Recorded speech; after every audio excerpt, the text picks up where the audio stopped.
आशा kitchen में रोटी बना रही थी। तभी सिमरन आई, बोली, माँ जल्दी से नाश्ता दे दो, लेट हो गई हूँ। आशा ने जल्दी से प्लेट में 2 रोटी और आलू की सब्जी परोस कर दिया। सिमरन भागती हुई किचन से डाइनिंग के पास जा रही थी। तभी ठोकर लगकर उसकी थाली नीचे गिर जाती है और पूरा नाश्ता फर्श पर गिर जाता है। अशोक चिल्लाते हुए बाहर आया, क्या हो रहा है? यह आवाज कैसी? सिमरन ने डरते हुए कहा, पापा मुझसे गलती से गिर गया। माँ ने बात बदलते हुए कहा, कोई बात नहीं बेटा, दूसरी ले लो। अशोक ने कहा, नहीं, कोई दूसरी नहीं, इसे ही उठाकर खाओ। अब तुम नहीं खाओगी तो गिरे हुए रोटी को कौन खाएगा? 2 रोटी का नुकसान नहीं सह सकता। आशा बोली, मैं खा लूंगी। अशोक ने कहा, नहीं, इसे ही खाना होगा। सिमरन ने रोटी उठाई, उस पर सब्जी लगाई और हाथ में रख बाहर चली गई। अशोक बहुत कंजूस था, वह तो भिखारियों को भी भीख नहीं देता था। आशा की जिद में सिमरन और आकाश छोटा बेटा को पढ़ा रहा था। तभी आकाश आता है, पापा प्लीज कुछ पैसे दे दो, पिकनिक जाना है। अशोक बोला, पैसे? पागल हो, फालतू खर्च करने के लिए नहीं कमाता हूं मैं, तुम्हें पढ़ा रहा हूं, यही काफी है। वह कहता है, पापा सब जा रहे हैं। अशोक कहता है, तो क्या हुआ, पैसे नहीं दूंगा, तुम्हें जाना है जाओ। आकाश कहता है, क्या पापा, जब देखो तब कंजूसी करते हैं, सभी दोस्त मजाक उड़ाते हैं, तेरे पापा कंजूस हैं। अशोक ने कहा, जब तुम कमाओगे ना तब जितनी मर्जी खर्च करना, पर मुझसे उम्मीद नहीं रखना। वह बोलकर दुकान चला जाता है। आकाश माँ को देखते हुए बोलता है, माँ पापा ने कभी पैसे नहीं दिए घूमने जाने को, आज तक कहीं नहीं गया। माँ बोली, जाने दे बेटा, जब तू कमाना तो जितनी मर्जी घूमना। आकाश ने बोला, क्या माँ आप भी? बोलता हुआ चला जाता है। अशोक दुकान पहुंचा तो उसका नौकर छोटू दुकान खोलकर साफ सफाई कर रहा था। किराने की दुकान थी, दुकान अच्छी चलती थी, पर नौकर एक ही था, पर उसे भी पगार टाइम पर नहीं देता था। उसने 5 साल से पगार बढ़ाई भी नहीं थी, पर मजबूरी में छोटू काम करता था। दुकान में पहुंच अशोक पूजा करता है। तभी एक बूढ़ी आई और बोली, बेटा कुछ दे दो, 4 दिन से कुछ नहीं खाया। छोटू ने कहा, कुछ नहीं है, आगे जाओ। उसने कहा, दे दो बेटा, तेरा भला होगा, कुछ भी नहीं खाया है। छोटू 10 रुपए देने लगा। तभी अशोक ने उसके हाथ से पैसे छीन लेता है और कहता है, जाओ यहाँ से, कुछ नहीं मिलेगा। और छोटू, तेरी हिम्मत कैसे हुई मुझसे बिना पूछे पैसे देने की? पैसे क्या पेड़ पर लगे हैं? छोटू बोला, साहब ये मेरे अपने पैसे हैं। अशोक बोला, तेरी? तू बहुत बड़ा आदमी बन गया है जो भिखारियों को 10 रुपए दे रहा है। छोटू ने कहा, साहब 10 रुपए में मैं बड़ा आदमी तो बनूंगा नहीं, पर किसी की भूख मिट जाएगी तो दुआ भी मिलेगी। यह कहते हुए वह पैसा अशोक के हाथ से लेकर बुढ़िया को दे देता है और अंदर चला जाता है। शाम को अशोक आशा आशा कहते हुए अंदर आता है।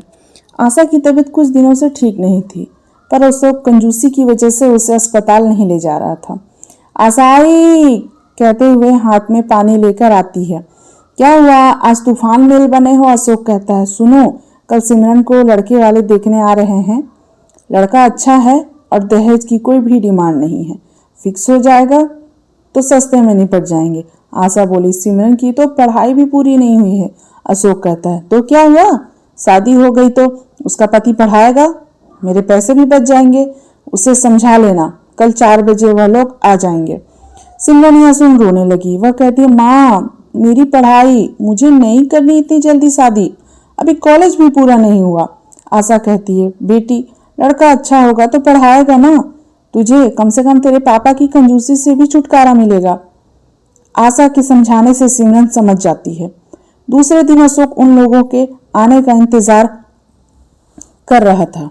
छोटू से 4 समोसे और 5 जलेबी लाने को कहा और दिल पर हाथ रखते हुए कहा, गया रे गया मेरा पैसा, बस सब ठीक हो जाए। सिमरन बिना मन के तैयार हो जाती है। अशोक आता है और कहता है, तू पसंद आ जा, बस जल्दी से शादी कर दूंगा।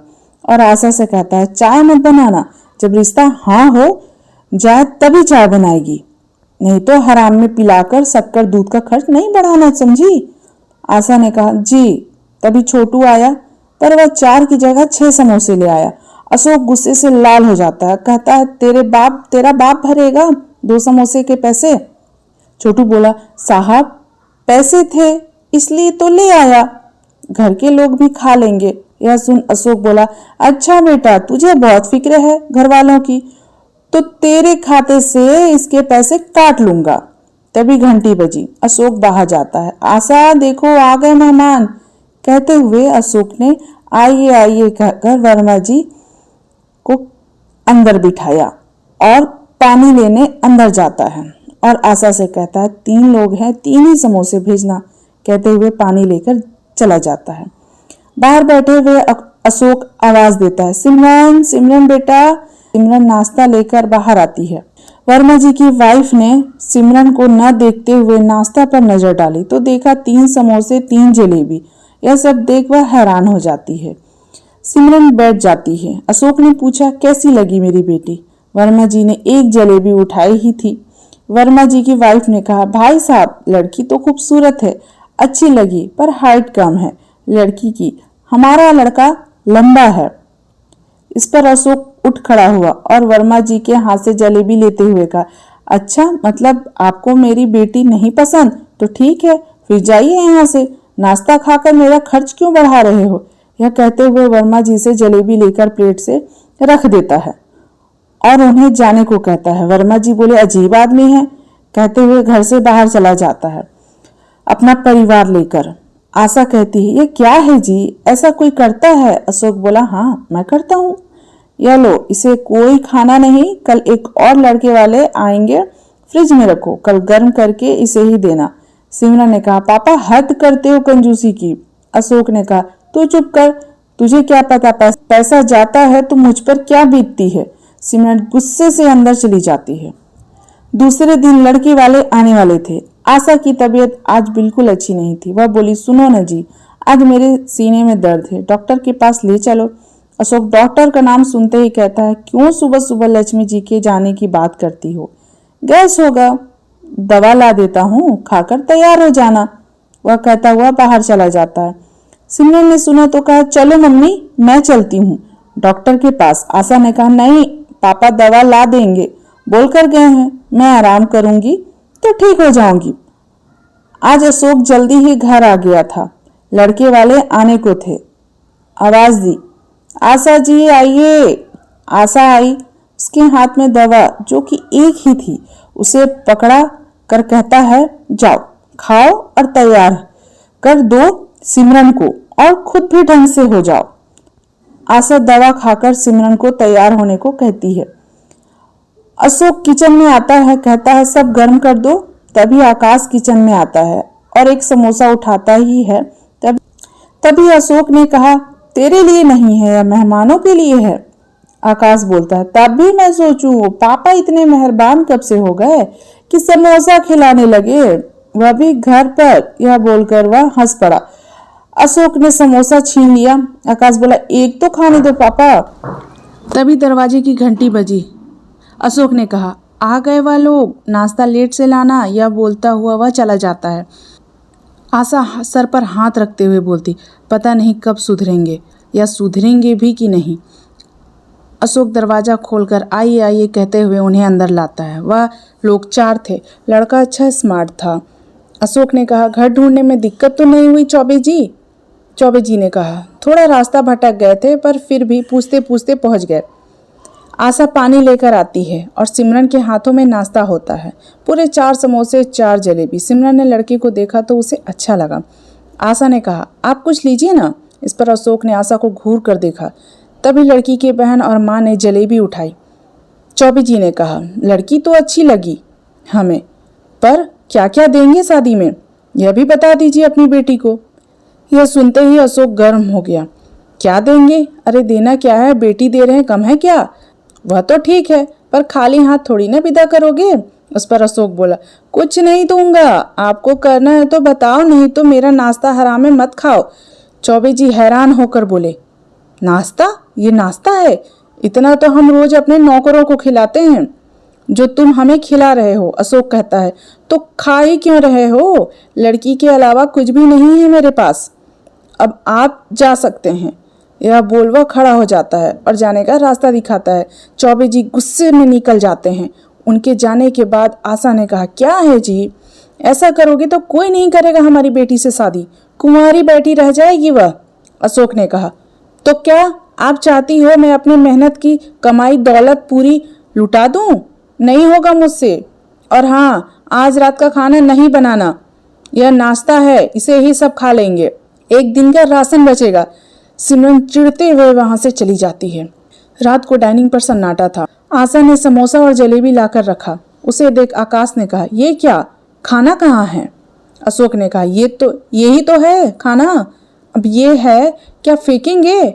यही रात में खाने को मिलेगा। आकाश ने कहा, मुझे नहीं खानी, जब चाहिए थी तब तो दिया नहीं, अब नहीं खानी। वो चला जाता है। आशा ने कहा, रुको आकाश रुको। आकाश नहीं रुकता। सिमरन ने कहा, मुझे भी भूख नहीं है। अशोक ने कहा, मुझे भूख है, मुझे दो और तुम भी खाओ। दोनों खाना खत्म करते हैं। आशा दोनों बच्चों के लिए चुपके से रोटी बनाती है और दोपहर के दाल के साथ उन्हें खिलाने जाती है। सिमरन ने कहा, आप कैसे झेलते हो पापा को? कब तक ऐसा ही चलेगा? हम सब बड़े हो गए हैं, पापा में सुधार कब होगा? आशा ने कहा, हो जाएगा बेटा, सब ठीक होगा, तू परेशान न हो। बोलते हुए खाना खिलाकर सोने चली जाती है। सुबह से ही आशा को बहुत दर्द था, तभी वह चक्कर खाकर जमीन पर जा गिरी। बर्तन गिरने की आवाज सुनकर सभी पहुंच जाते हैं। आशा को गिरा देख सिमरन घबरा जाती है, बोली, पापा डॉक्टर को बुलाइए। अशोक बोला कि जरूरत नहीं, पानी डालो, होश आ जाएगा, कुछ खाई नहीं होगी सुबह से इसलिए। आकाश चिल्ला उठता है, पापा बस करो, अब चलो, दी हॉस्पिटल ले चलते हैं। अशोक रुको रुको कहता रहा। सिमरन और आकाश उसे हॉस्पिटल ले जाते हैं। हॉस्पिटल पर डॉक्टर ने बताया उसे हार्ट अटैक आया है। यह सुनकर सिमरन रो पड़ती है। डॉक्टर कहता है, अभी कुछ दिन इन्हें आईसीयू में रखना होगा, इन्हें काफी दिन से तकलीफ थी, तो आपको लाना था, वह तो टाइम पर ले आए, नहीं तो ये नहीं बचती। आप पैसे जमा करें, इन्हें 2-4 दिन यहीं रखना होगा। अशोक बोला, 2-4 दिन? वह माथा पीट लेता है। तभी सिमरन कहती है, पापा आज आपकी वजह से माँ की यह हालत हुई, अगर पहले ले आए होते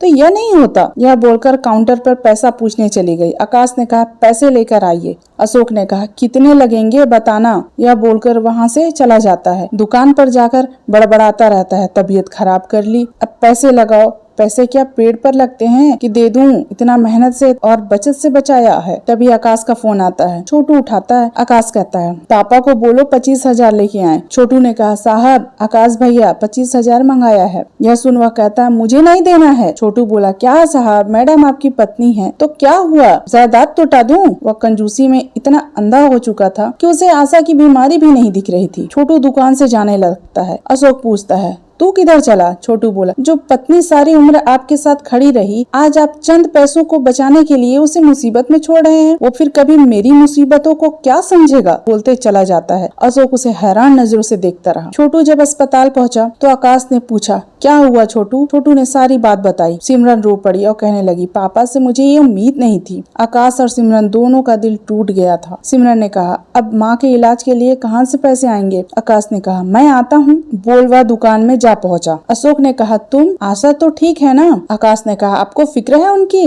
अशोक ने कहा, हाँ क्यों नहीं होगी। अच्छा तभी अब तक आपने पैसे नहीं दिए। उस पर अशोक कुछ नहीं बोला। आकाश ने कहा, पापा जब माँ नहीं रहेगी और ना ही हम, तो पैसे किसके लिए बचाओगे आप? हमारे लिए ही तो है ना। तो जब बीमारी का इलाज नहीं करा सकते तो किस काम का आपका पैसा? माँ ने आपकी कंजूसी पर कभी कुछ नहीं कहा, उल्टा हमें समझाया, और आज आप उनके लिए पैसे खर्च नहीं कर सकते। अशोक ने कुछ नहीं कहा। आकाश गुस्से में बोला, ठीक है तो आज के बाद आपका हमारा कोई रिश्ता नहीं। पापा आपको आपके पैसे मुबारक। काश ये बोल वहाँ से निकल जाता है। रोता हुआ अस्पताल पहुँचा तो सिमरन ने पूछा, क्या हुआ? उसने रोते हुए कहा, सारे रिश्ते तोड़ आया हूँ पापा से, उन्हें बस पैसों से मतलब है। यह सुन सिमरन की भी आंख में आंसू आ गया। उसने कहा, अब कैसे होगा माँ का इलाज? दोनों रोने लगे। तभी डॉक्टर आया। उसने कहा, पैसे जमा कीजिए। उस पर आकाश ने कहा, डॉक्टर पैसे तो नहीं है। डॉक्टर ने कहा, पैसे नहीं है तो इलाज कैसे होगी? तभी पीछे से अशोक ने कहा, इलाज जरूर होगी, आप इलाज करिए, मैं पैसे जमा करता हूँ। अशोक को अस्पताल में देख सिमरन और आकाश दोनों हैरान हो गए। अशोक ने हाथ जोड़ते हुए अपने दोनों बच्चों से माफी मांगी। कहा, मुझे माफ कर दो बच्चों, जिस पैसों के पीछे मैं भाग रहा था, बचाने की कोशिश कर रहा था, वो तो तुम लोगों के लिए है। जब तुम ही नहीं रहोगे तो ये पैसे किस काम के? तुम्हारी माँ की जान से बढ़कर ये पैसे नहीं है मेरे लिए। मुझे माफ कर दो। मैंने जिंदगी में तुम लोगों को अपनी कंजूसी से बहुत तकलीफ दी है, खासकर तुम्हारी माँ को, लेकिन अब मुझे अपनी गलती सुधारनी है और तुम्हें तुम्हारी मर्जी की की और आजाद भरी जिंदगी देनी है। पहले वाला अशोक नहीं रहना, आज का तुम्हारा अच्छा पिता बनना है। चलो पैसे जमा करो और माँ का इलाज कराओ। यह बोलवा अस्पताल में पैसे जमा किया। दोनों बच्चे अपने पिता से गले मिले। छोटू भी खुश था। ये स्टोरी आपको कैसी लगी मुझे कमेंट बॉक्स में जरूर बताइए।